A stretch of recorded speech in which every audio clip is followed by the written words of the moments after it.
जिसके अपनी अपनी सुविधा, अपनी अपनी सुख सुविधा, अपनी अपनी लिमिटेशन, अपनी अपनी मर्यादा से जो धर्म की आराधना करता है, साधना करता है, वह श्रावक कहलाया गया है। दूसरी तरफ से श्रावक को श्रवण कहा गया है। जो समय मिलते ही जिन शासन की, प्रभु के वाणी की श्रवण करता है, वह श्रावक है। और तीसरा बताया है श्रावक श्रमणोपासक है। कल मैंने सेठ सुदर्शन का वर्णन किया था, तब मैं बोला कि वह श्रमणोपासक है। श्रमणोपासक का अर्थ क्या है? श्रमण प्लस उपासक। श्रमण यानी कि साधु साध्वी, श्रमण यानी कि श्रमण श्रमणी, श्रमण यानी कि जिन्होंने संसार को त्याग दिया, साधु साध्वी, गुरु भगवंत, वे कौन होते हैं? श्रमण होते हैं। श्रमणोपासक यानी कि जो उपासक यानी कि भक्ति, जो साधु की भक्ति करता है, जो साध्वी की भक्ति करता है, जो गुरुदेव की भक्ति करता है, वह क्या कहलाया गया है? श्रावक कहलाया गया है। यानी कि जो श्रमणोपासक, जो साधु साध्वी की ज्ञान दर्शन चारित्र सेवा की भक्ति करता है, वह कौन है? वह श्रावक है, वह श्रमणोपासक है।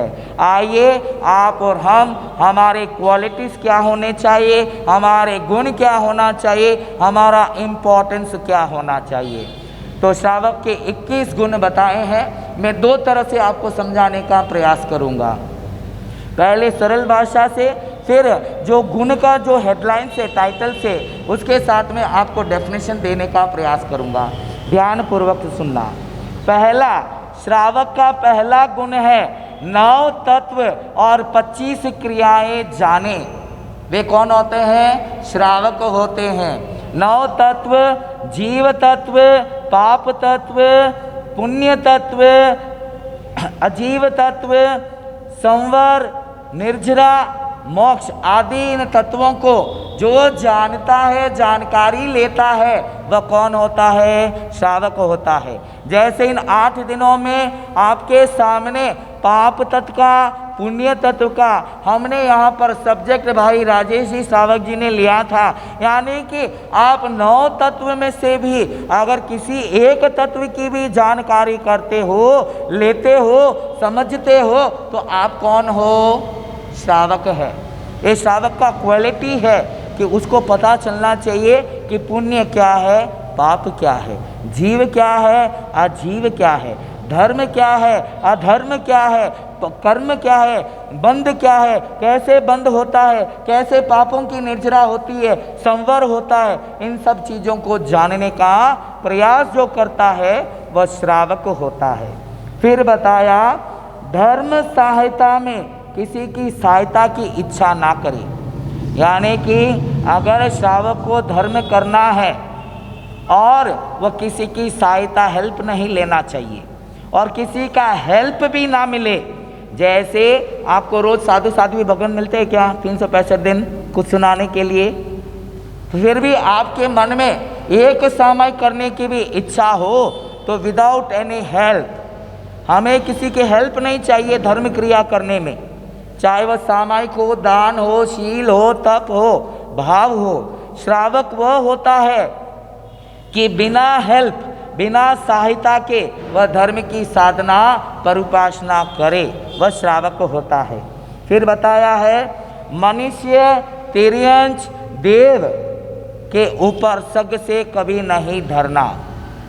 आगम के अंदर उपासना दशांग सूत्र के अंदर वर्णन मिलता है। आनंद आदि 10 श्रावकों का सुंदर सा वर्णन पढ़ने में मिलता है। तो वहाँ पर एक ऐसे श्रावक की कथा हमारे सामने आती है जिसका नाम है गातापति कामदेव। कामदेव भी आनंद श्रावक की तरह वे श्रावक धर्म की परिपासना करते रहे। वह पौषधशाला में पौषध नित्य करते थे। एक दिन क्या हुआ देवताओं को पता चला ये उत्कृष्ट श्रावक है, ये धर्म में रमते हैं, तो देवता उनको परेशान करने के लिए आते हैं, उपसर्ग देने के लिए आते हैं, उनके धर्म साधना को देखते हैं कि वे मजबूत है या नहीं। तो वे देव देखो क्या करते हैं, उस कामदेव को उठाते हैं, उछालते हैं और गिराते हैं और दांत के बीच तले उनको दबाते हैं। फिर वे देव सांप तिर्यंश बन करके आते हैं और क्या करते हैं, कामदेव अपने पौषध में थे, सामायिक में थे, उनको डंक मारते थे।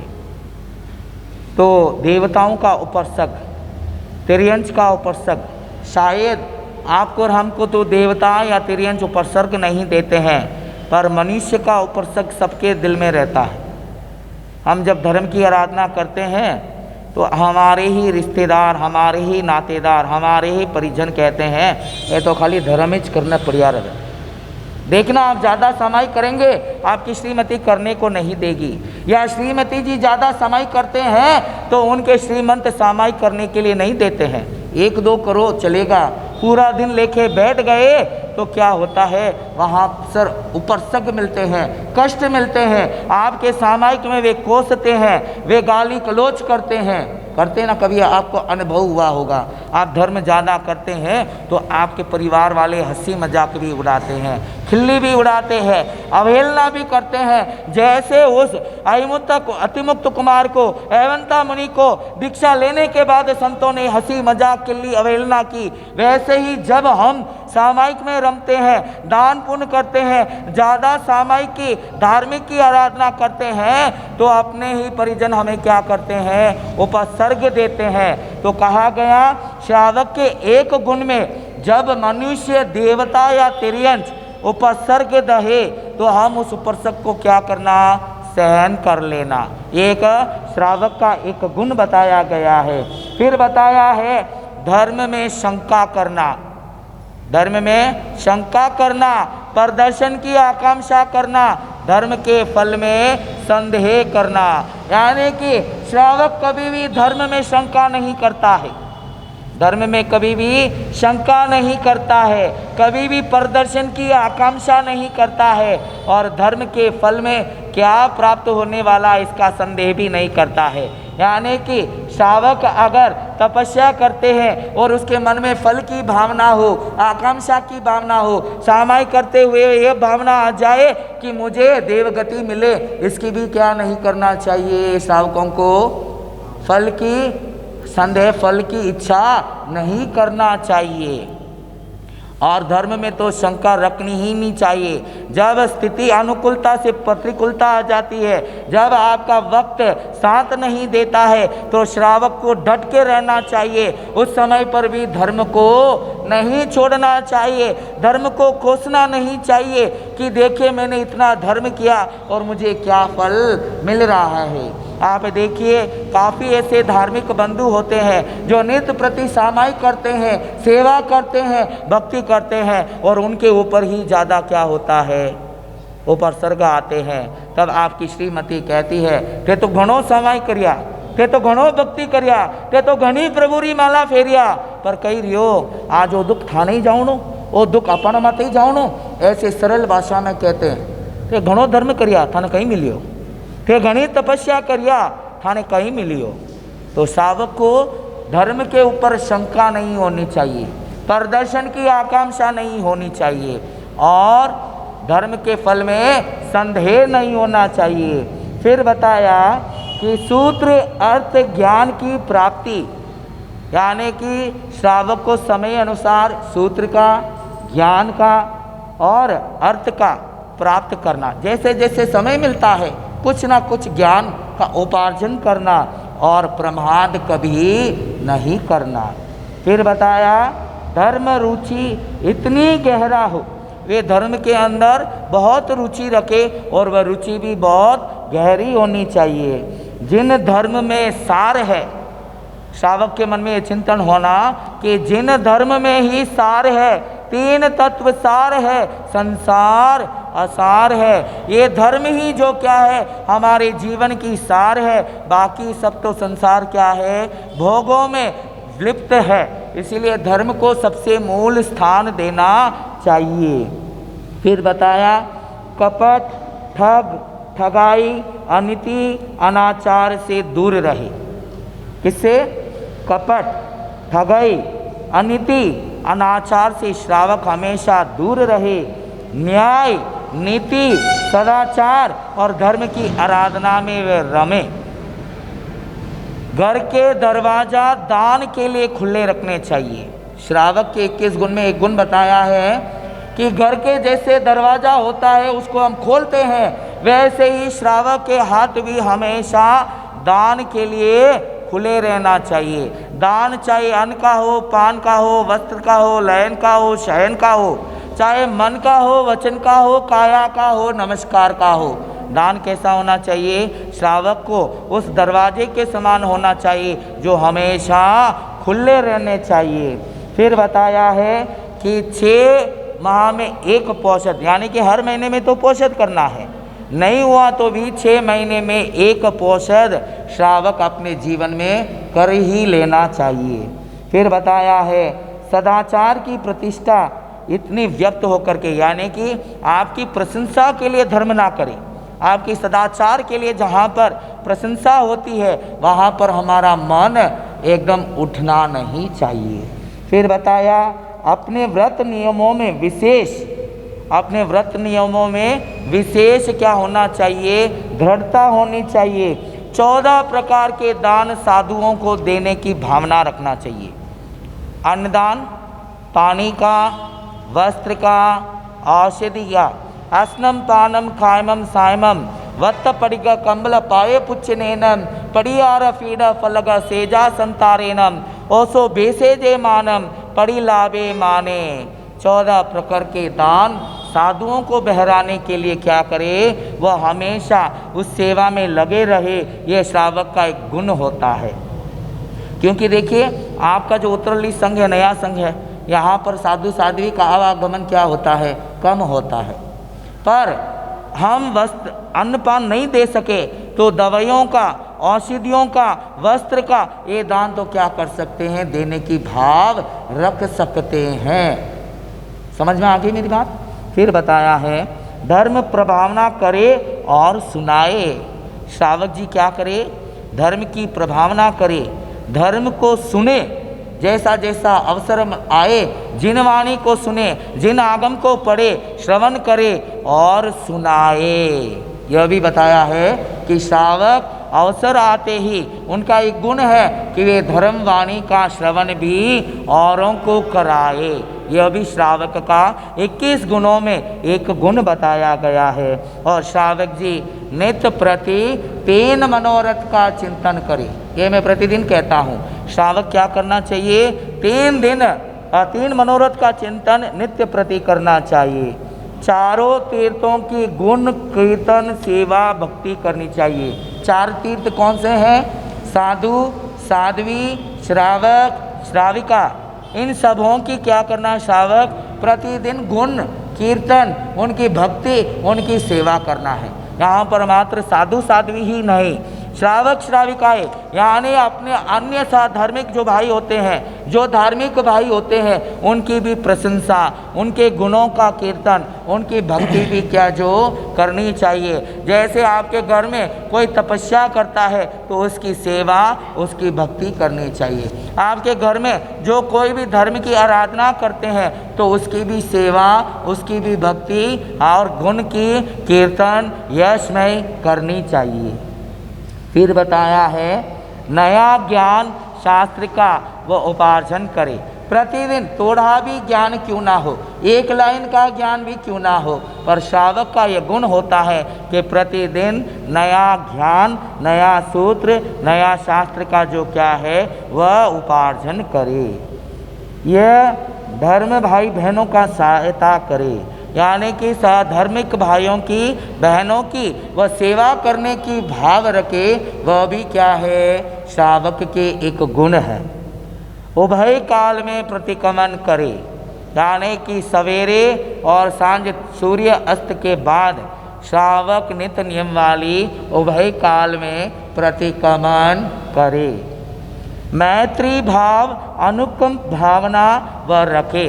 सब जीवों से मैत्रीता का भाव और अनुकंपा का भाव श्रावक जो रखते हैं वे 21 गुण में से एक गुण का वे पालन करते हैं। इसीलिए आप देखते हैं गोयमपत महावीर के अंदर मैंने मैत्री भाव का मैंने जो क्या है इसका एक कोर्स दिया है कि श्रावक 3 मनोरथ का चिंतन और खामिमी सवे जीवा का चिंतन हर रोज करे, ये श्रावक का गुण है। फिर लास्ट में बताया है यथाशक्ति व तप की आराधना करें। जैसे सुख हो आहा सुहम देवानुपियो, जैसा सुख हो जैसी शरीर की शक्ति हो वैसा तप करे। कल आपके और हमारे बीच संवत्सरी महापर्व आ रहा है, आशा ही नहीं विश्वास रखता हूँ। देखिए मैंने कभी आपको फोर्स नहीं किया, आप एक आसन करो, बेआसन करो, रात्रि भोजन का त्याग करो। भगवान भी क्या करते हैं, संदेश देते हैं, उपदेश देते हैं, आदेश नहीं देते हैं। वैसे ही यहाँ पर हमने आपके सामने जो भगवान की जिनवानी थी उसका संदेश आपको पहुँचाया है, पर आदेश नहीं दिया है। पर आपसे हम यही भावना रखते हैं कि कल संवत्सरी पर्व के अंदर अपने यथाशक्ति अनुसार हम क्या करेंगे, तपस्या करेंगे, पर कल अपने भावों को थोड़ा ऊंचा करेंगे। मैंने फर्स्ट दिन ही बताया कि 7 दिन ट्रेनिंग का प्रोग्राम होता है और 8वें दिन आपका एग्ज़ाम होता है। 7 दिन आपको एकासन, आपको उनोधरी तप यानी कि थोड़ा कम खा लो, ऐसी ट्रेनिंग दी है। पर कल तो क्या करना है, हो सके तो पूरे दिन के लिए, एक दिन के लिए हम चारों आहार का त्याग करेंगे। शरीर को तो खूब खिलाया, खूब पिलाया, पर आज शरीर को हम तपाएंगे। तभी मैंने कहा कि बर्तन को तपाएंगे तभी वह मक्खन क्या होगा, पिघलेगा और घी बनेगा। वैसे ही कल हम अपने शरीर को तपाएंगे तभी आत्मा के अंदर लगी जो मैल है, जो कर्म रूपी मैल है, कसाई रूपी मैल है, वह क्या हो जाएगा, प्योर हो जाएगा। तो आपसे आशा नहीं विश्वास भी रखता हूँ कि कल तप के साथ आप इस संवत्सरी पर्व को मनाने का प्रयास करेंगे। नित्य शाम को जीवन खाता खोलो करो विचार, श्रावक यह तेरा आचार, श्रावक यह तेरा आचार। मोक्ष मार्ग में कदम बढ़ाए कितने दो आचार, कर ले बारंबार विचार, कर ले बारंबार विचार। मानव जीवन सफल बना ले, इस नर्तन से लाभ उठा ले। लक्ष्य 84 योनि में ये मिले न बारंबार, श्रावक यह तेरा आचार, श्रावक यह तेरा आचार। लक्ष्य 84 घूमते हुए ये नर्तन का छोला हमने पाया है और जिन शासन भी हमको क्या है मिला है। तो इस जिन शासन को प्राप्त करते हुए अपने आत्मा को उज्जवल करना है, आत्मा को महात्मा बनाना है। जब ये आत्मा महात्मा बन जाएगा तब वह परमात्मा स्वयं बन जाएगा। हमें परमात्मा को खोजने की आवश्यकता नहीं है, आत्मा को ही परमात्मा बनाना है। अपम सो परमप्पा, आत्मा ही परमात्मा बनने वाली है। इसकी ट्रेनिंग, इसकी जो क्या होती है कोर्स हमको सीखना है। आइए दूसरे तरह से मैं आपको समझाना चाहूँगा कि श्रावक के 21 गुण क्या होते हैं। अशुद्र श्रावक कभी मन का मेला नहीं बल्कि उधार होगा।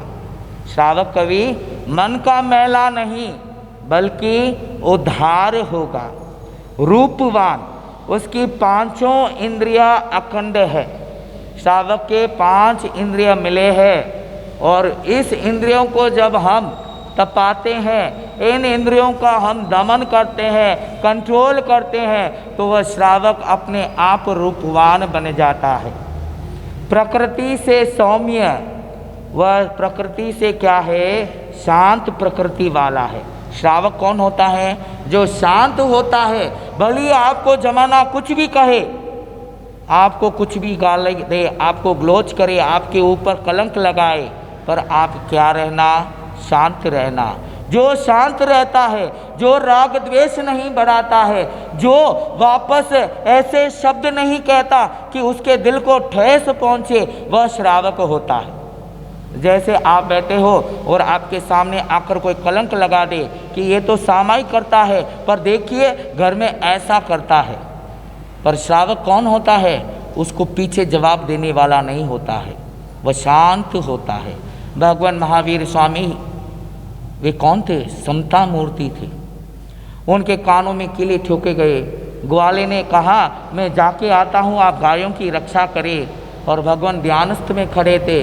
गाय चले जाते हैं, वह गौशालक आता है, वह पूछता है कि मैंने आपके भरोसे इन गायों को छोड़ा था, कहाँ चले गए? कहने लगे ऐसा क्या ध्यान करते हो, आपने मेरी बात को सुना नहीं, मेरी बात की आज्ञा का पालन नहीं करा। पर वे शांत रहे और शांत रहते हुए उनके कानों में क्या ठोके गए? कीले ठोके गए। तो वे क्या रहे? शांत रहे।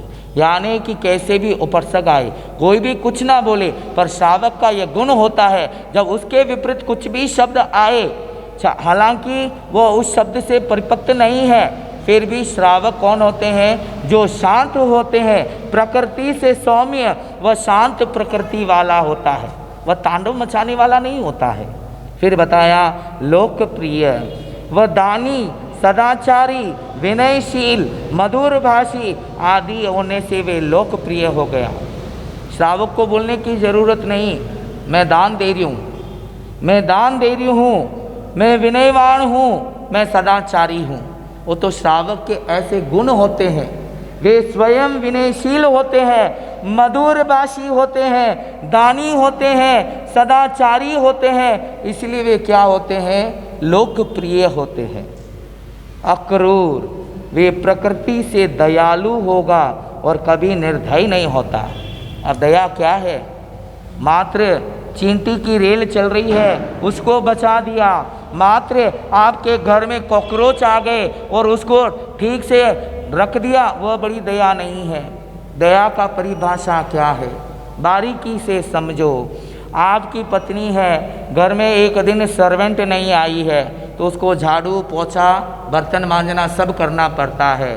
पर उस समय पर श्रावक के मन में ये दया भाव आता है कि इतना सारा काम वह अकेली कैसे करेगी। उस काम में जब हाथ बटाते हैं तो वह सच्ची दया है। आप किसी पर अनुकंपा कर रहे हो, आप किसी पर दया कर रहे हो। आपने और हमने तो चींटियों की रेल, कॉकरोच की रेल, तिरछों को बचाते, बहुत साधुवाद, बहुत धन्यवाद। पर अपने ही मेंबर्स, अपने ही परिजन को, अपने ही मित्र की हम क्या नहीं करते हैं? हेल्प नहीं करते हैं, उन पर अनुकंपा नहीं करते हैं, उन पर दया नहीं करते हैं, तो वह दया किस काम की है?